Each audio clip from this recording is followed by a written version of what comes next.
안녕하세요. 후스토리 박병일입니다. 임미숙 씨는 2016년 췌장암 2기 진단을 받았습니다. 항암 치료만 25번 넘게 받았답니다. 작년 9월에 죽는다고 9월이면 힘들다고 살기 의사가 얘기를 시험 하더라고요. 판정을 받았는데 지금까지 살고 있어요. 그런데 항암제에 내성이 생겨서 더 이상은 쓸 수가 없는 상황이 됐답니다. 그래도 다행히 항암 신약이 있었습니다. 문제는 가격이었죠. 600만 원, 700만 원을 주고 줘야지만 쓸 수가 있어요. 어마어마하죠. 3주마다 한 번 투약받아야 하니 1년이면 1억 원 넘게 드는 셈인데 그래서 치료를 포기하려 했답니다. 그런데 며느리가 뜻밖의 사실을 알아냈습니다. 여기 오면 5% 적용을 받고 맞을 수 있다고 하니까 처음에 왔어요. 30만 원만 내면 네네네, 맞을 수 있다라고. 경기도의 어떤 병원으로 가면 보험이 돼서 30만 원 정도만 내면 된다는 거였습니다.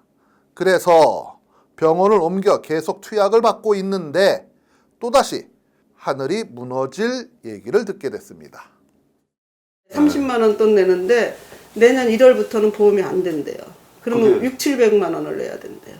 한 3주에 한 번씩 그게 6, 700씩 내야 되는데 버는 돈도 없고 크게 뭐 모아놓은 재산도 없고 그냥 뭐 치료받기가 이제 힘들어지는 거죠. 참 기구하네요.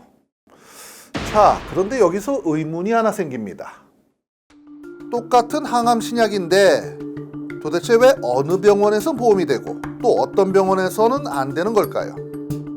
첫 번째는 용량을 좀 많이 맞아야 돼서 그때 500만 원 나왔었던 것 같고요. 그다음 5번 할 때마다 300만 원씩 해서 이제 1,500 해서 다 합쳐서 2천만 원 정도. 1회에 17만 원 정도 내고 있습니다. 일단은 보험 적용을 받지 못하면은 1회에 580만 원이요.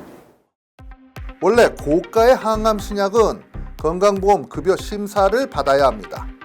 신약이라 거의 보험 적용도 안 됩니다. 그런데 정부가 이들 항암 신약 리스트를 만들면서 신약 몇 가지를 빼먹었던 겁니다. 그리고 일부 병원들은 이걸 이용했습니다. 병원들이 보험의 급여 기준에 적용되지 않는 환자들에게까지 그런 고가 약제를 처방해 왔었고, 신평원은 그런 사실을 모르고 제도를 계속해 운영해 오다가, 그러니까 비슷한 항암 신약인데 누구는 한 번 투약에 수백만 원씩 내고 누구는 2, 30만 원만 내는 불평등이 생기게 된 겁니다. 뒤늦게 이를 발견한 보건당국이 2022년부터는 보험 혜택을 받을 수 없도록 하겠다는 거였죠. 암 환자들이 가만히 있을 리 없겠죠. 그럼 이런 제도 자체를 처음부터 설계를 할 때 계산을 잘 하고 설계를 잘해줘야 되는데 이거는 어떻게 보면 줬다 뺏는 거잖아요. 이 혜택을 늘리는 게 아니라 없애는 거기 때문에 결국은 돈 없는 사람들, 형편 안 드시는 분들은 치료의 기회를 못 받게 되는 거죠. 암 환자들이 올린 국민청원에 순식간에 20만 명 넘게 동의하고 또 여기저기서 시위가 이어졌습니다. 결국 보건당국이 한 발 물러섰습니다.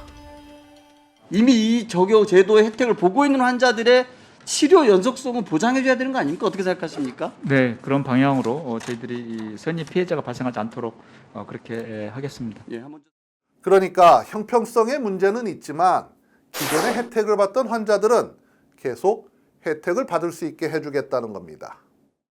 그럼 다 문제가 해결된 걸까요? 사실 앞으로도 계속 항암제를 바꿔야 될 수 있고 내성이 오게 되면 다음 항암제를 써야 되는 그런 상황인데 다시 또 원점이 되는 겁니다.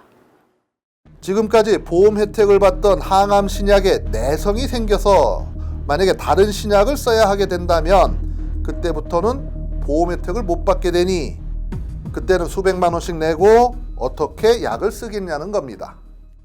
제도가 한번 시행이 되면 돌이키기가 되게 어려워요. 그거 국민들을 납득시켰어야죠. 내지는 당사자를 납득시켰어야죠. 아니면 관련 관계자들, 이해 당사자들한테 설명은 하셨어야 되죠. 자, 그냥 놔두자니 형평성에 문제가 생기고 제도를 바꾸자니 암 환자들이 반발하고 참으로 진퇴양난입니다. 처음부터 제도를 꼼꼼하게 설계하고 운영하지 못한 보건당국의 자업자득입니다. 후스토리였습니다.